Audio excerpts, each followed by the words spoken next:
সাহসিকতার সাথে সীমান্তে উত্তেজনা বিএসএফকে পাল্টা জবাব দিয়ে তাদেরকে দেখিয়ে দিয়েছিল সেদিন যে বাংলাদেশের বিডিআররাও পারে। তৎকালীন বিএসএফের প্রধান দিল্লিতে সংবাদ সম্মেলন করে বলেছিলেন যে বাংলাদেশে বিডিআর নাম থাকবে না।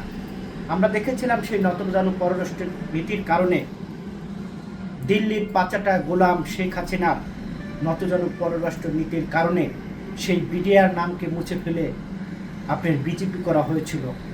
আমরা দেখেছিলাম কিভাবে বিডিআরকে হত্যা করা হয়েছিল, ষড়যন্ত্রমূলকভাবে আমার বিডিআরকে মেরুদণ্ডহীন করে দেওয়া হয়েছিল।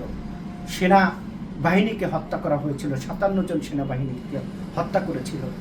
ভারত ভেবেছিল বাংলাদেশের সামরিক ব্যবস্থাকে যদি ধ্বংস করে দিতে পারি তাহলে বাংলাদেশে যারা রাষ্ট্র ক্ষমতা আসবে তারা আমাদের উপরে আর মাথা উঁচু করে কথা বলতে পারবে না, তাদের উপরে আমরা দাদাগিরি করব। কিন্তু ভারত বুঝতে পারে নাই যে বাংলাদেশের মানুষ সাহসী। পাকিস্তানকে আমরা দেখিয়ে দিয়েছি, বিশ্বকে আমরা দেখিয়ে দিয়েছি আমরা স্বাধীন হয়েছি। সেই রাষ্ট্রের জনগণকে কখনো দাবিয়ে রাখা যায় না। শেখ হাসিনাকে দাবিয়ে রাখা যায় স্বামী স্ত্রীর সম্পর্কের কারণে, কিন্তু জনগণকে দাবিয়ে রাখা যায় না।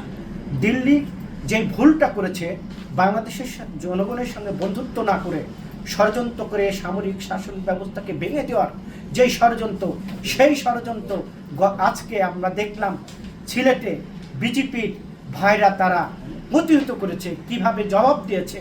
আমি তাদেরকে সেলুট জানাই, বাংলাদেশের পক্ষ থেকে লাল গোলাপ ফুলের শুভেচ্ছা জানাই যে আজকে আবার সেই বিজেপি বিডিআর নামে ফেরত আসুক, এটা বাংলাদেশের মানুষের দাবি। এবং জনগণের সরকার তারেক রহমান অবশ্যই বিজেপির নাম মুছে দিয়ে বিডিআর নামে আবার নতুন করে পরিচালিত হবে। এবং যে সকল বিজেপির ভাইরা সেই সীমান্তে পাল্টা জবাব দিয়েছে তাদেরকে জাতীয়ভাবে পুরস্কৃত করা উচিত। পুরস্কৃত করলে আমার সামরিক বাহিনী, আমার বিডিআর সেনাবাহিনী, পুলিশ বাহিনী যারা আছেন তারা আরও উৎসাহ পাবে বাংলাদেশের সার্বভৌমত্বকে ধরে রাখার জন্য। এই একটি পাগল শুভেন্দ্র, যার কারণে আজকে সীমান্তে উত্তেজনা সৃষ্টি হচ্ছে। আমরা বলতে চাই এই দুর্বল পররাষ্ট্র নীতি এখন নয়, এখন বাংলাদেশ জনগণের সরকার, তারেক রহমান জনগণের যে সিদ্ধান্ত, তারেক রহমানের সেই সিদ্ধান্ত। এটা কোনো হাসিনার দেশ না। হাসিনা আপা আজকে বিজেপির এই কর্মকাণ্ড দেখে তিনি রাগ করেছেন, দিল্লিতে অভিমান করে বসে আছেন। তিনি আবার একটি আমরা দেখলাম যে সোশ্যাল মিডিয়া পত্র পত্রিকায় তিনি বলেছেন যে দুর্বল শক্তিতে নাকি বাংলাদেশে তিনি ফিরে আসবেন। আপা আপনি রাগ করে এভাবে বসে থাকেন না, বাংলাদেশে আসুন, বাংলাদেশের মানুষ আপনাকে বরণ করে কারাগারে পাঠাবে। এবং গত 17 বছরে বাংলাদেশের সীমান্তে সামরিক ব্যবস্থাপনা যে ধ্বংস করেছেন, এই ধ্বংসের দায়ে আপনার বিচার করবে আদালতে। আপনি বিডিআর ধ্বংস করেছেন, সেনাবাহিনীকে ধ্বংস করেছেন।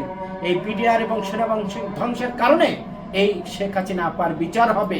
আপাকে আবারও অনুরোধ করছি, রাগ করে বসে থাকবেন না মোদির কোলে, বাংলাদেশে ফিরে আসুন। বাংলাদেশের মানুষ আপনাকে লাল গোলাপ ফুলের শুভেচ্ছা দিয়ে কারাগারে বরণ করবে, আপনার ভয় পাওয়ার কিছু নেই।